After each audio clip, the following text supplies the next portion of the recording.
Hello friends, welcome to my channel. આજે આપણે ધોરણ 9 ગુજરાતી માધ્યમ પોએમ નંબર 1 ધ રિવર વિશે અભ્યાસ કરવા જઈ રહ્યા છીએ. તો આપણે આપણા લેક્ચરની શરૂઆત કરીએ તે પહેલાં ઝડપથી જ મારી ચેનલ છે તે સબસ્ક્રાઈબ કરી લેવી. દરેક વિડીયો છે તેમને લાઈક કરી અને શેર કરવા, જેથી કરી અને તમને વધારેમાં વધારે દરેક નવા વિડીયો છે તેમની અપડેટ નોટિફિકેશન રૂપે તમને મળતી રહેશે. તો હવે આપણે આપણી જે પોએમ છે ધ રિવર એની શરૂઆત કરીએ. રિવરનો અર્થ થાય છે નદી. અહીંયા આપને એક પોએમ આપવામાં આવેલી છે નદી વિશેની. તો સૌપ્રથમ એમના વિશે થોડી માહિતી મેળવી લઈએ કે પોએમ છે શું કહેવા માગે છે. તો કે આ પોએમની અંદર જે રિવર છે એટલે કે નદી છે એના સ્વરૂપ વિશેની વાત કરવામાં આવેલી છે. કે સ્વાભાવિક રીતે આપને ખ્યાલ છે કે કોઈ પણ નદી હોય એનું કદ છે એ નાનું હોય કે મોટું હોય, એનું ઉદ્ભવ સ્થાન છે એ અલગ અલગ સ્થાન હોઈ શકે છે, પરંતુ એનો જ્યારે એ મેળાપ છે એટલે કે જ્યારે અંતમાં એ કોઈ પણ રિવર છે એ સમુદ્રને જઈને મળે છે. પણ એના ઉદ્ભવથી લઈ એની ઉત્પત્તિથી લઈ અને સમુદ્રને મળે છે ત્યાં સુધીના એના જીવનરૂપી જે એમની મુસાફરી છે એમાં કયા પ્રકારની પરિસ્થિતિ છે એનો સામનો નદી છે, રિવર છે એ કરે છે, એના વિશેની આ એક પોએમ છે તે આપવામાં આવેલી છે. કે એની અંદર એ કઈ રીતે એ પોતાના જીવનરૂપી જે મુસાફરી છે એને આગળ વધારે છે અને એ સમુદ્રને મળે છે. તો હવે આપણે આપણી જે પોએમ છે તેને સ્ટાર્ટ કરીએ. તો આપને સ્ટાન્ઝા રૂપે પોએમ છે આપવામાં આવેલી છે. તો એમાં આપને ફર્સ્ટ સ્ટાન્ઝા આપવામાં આવેલી છે રિવર રિવર લિટલ રિવર, કે જેનો અર્થ થાય છે નદી નદી નાનકડી નદી. Bright you sparkle on your way. Bright your sparkle, સ્પાર્કલનો અર્થ થાય છે ચમકવું. ઓન યોર વે, વેનો અર્થ થાય છે રસ્તો. એટલે કહે છે કે આનંદથી ચમકતી તારા માર્ગમાં. Over the yellow pebbles dancing.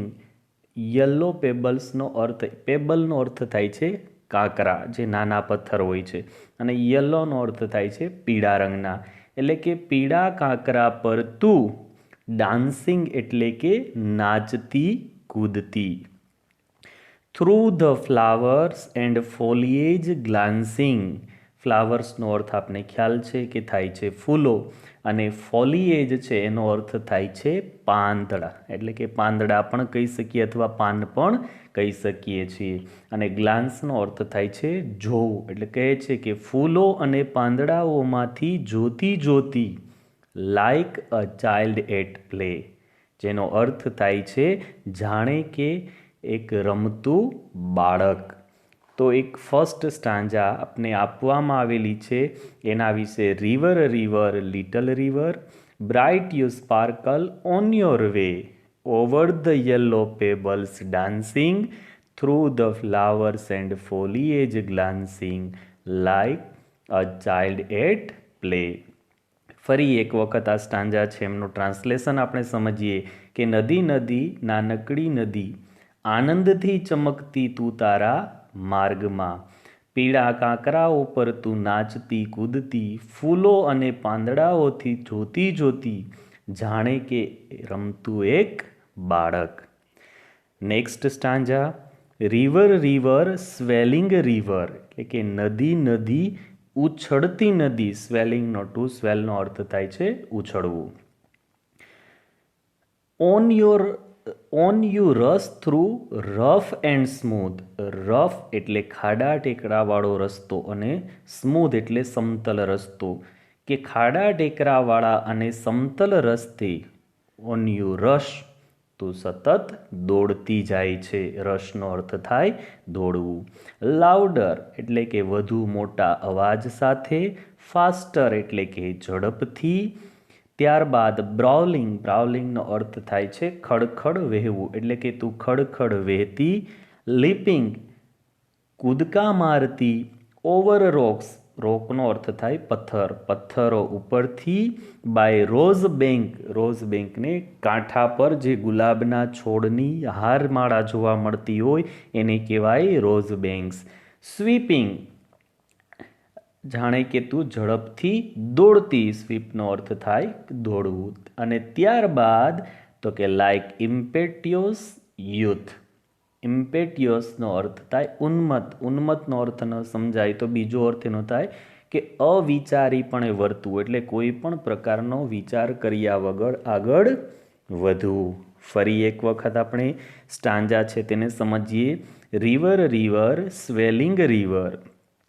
On you rush through rough and smooth, louder, faster, brawling, leaping, over rocks by rose banks, sweeping like impetuous youth. કે નદી, નદી, ઉછળતી નદી, ખાડા ટેકરાવાળા અને સમતલ રસ્તે તું દોડતી જાય છે, વધુ મોટા અવાજ સાથે, ઝડપથી, ખડખડ વહેતી, કૂદતી, પથ્થર ઉપરથી. કાંટા પર જે કાંઠો છે એટલે કે કિનારો છે ત્યાં ગુલાબની જાણે કે હાર છે એને સ્પર્શ કરતી, ઝડપથી દોડતી જતી, જાણે કે એક ઉન્મત્ત યૌવન. Third stanza. River, river, brimming river.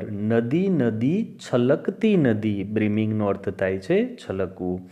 Broad and deep, બ્રોડનો અર્થ થાય છે વિશાળ અને ડીપનો અર્થ થાય છે ઊંડું, એટલે કે વિશાળ અને ઊંડી. And still as time, still as ટાઈમનો અર્થ થાય છે જાણે કે સમયની જેમ સ્થિર. સીમિંગ સ્ટીલ, સ્થિર તું જોતા હોય તેવું લાગે છે. યેટ સ્ટીલ ઇન મોશન, તો પણ તું ગતિમાં હોય તેવું લાગે છે. મોશનનો અર્થ થાય છે ગતિ. Tending onwards two the ocean, અહીંયા આપણે કીધેલું છે કે જાણે કે સમુદ્રની દિશામાં આગળ વધતી હોય. ટુ ટેન્ડનો અર્થ થાય છે અમુક દિશામાં અને ઓનવર્ડનો અર્થ થાય છે આગળ, એટલે કહે છે કે સમુદ્રની દિશામાં આગળ વહેતી. જસ્ટ લાઇક મોર્ટલ પ્રાઇમ, કે જાણે કે જીવનના શ્રેષ્ઠ સમયમાં માણસ. મોર્ટલનો અર્થ થાય છે માણસ અને પ્રાઇમનો અર્થ થાય છે શ્રેષ્ઠ સમય. ફરી એક વખત સ્ટાન્જા છે તેને સમજી લઈએ. River, river, brimming river, broad and deep, and still as time, seeming still, yet still in motion, tending onward to the ocean, just like mortal prime.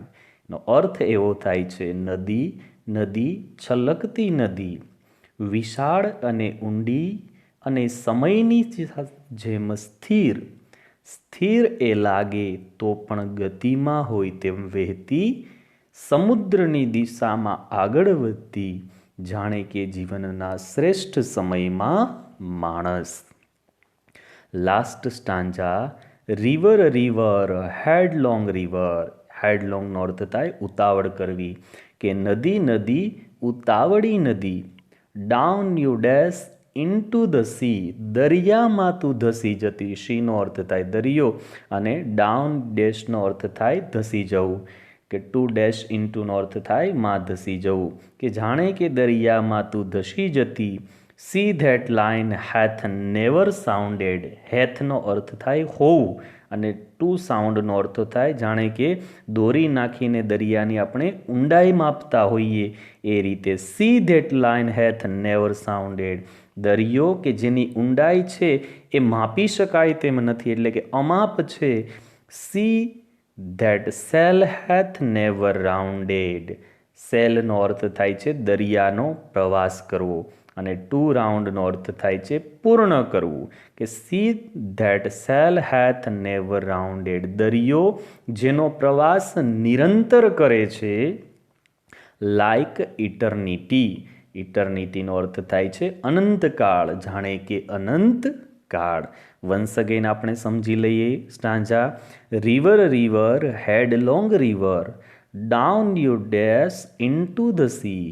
See that line hath never sounded, she that sail hath never rounded, like eternity. નદી નદી ઉતાવળી નદી, દરિયામાં તું ધસી જતી દરિયો, કે જેની ઊંડાઈ છે એ માપી શકાય તેમ નથી. દરિયો જેનો પ્રવાસ નિરંતર કરે છે, જાણે કે અનંત કાળ. આવી રીતે આપને પોએમની અંદર નદી છે, રિવર છે, એ કઈ રીતે સમુદ્ર છે તેને મળે છે અને એ એમનો જે પ્રવાસ છે, મુસાફરી છે, એમાં એ કઈ રીતે આગળ વધે છે એના વિશે સમજાવવામાં આવેલું છે. Thank you very much.